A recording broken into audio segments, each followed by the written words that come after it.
আসামের পরম সৌভাগ্য আসামের পরম সৌভাগ্য কারণ কি জগতের প্রতি জনাক্যৰ গোবিন্দৰ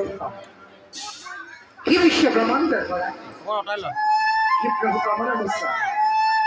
এদিনৰ সি নাৰদৰ শত সহস্ৰ কোটি প্ৰণিপাত কৰিব গ্ৰহণ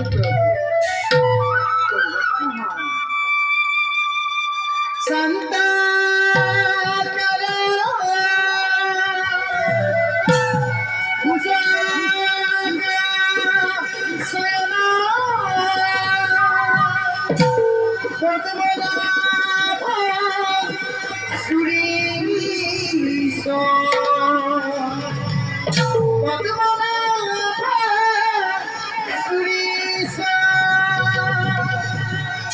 নারায়ণ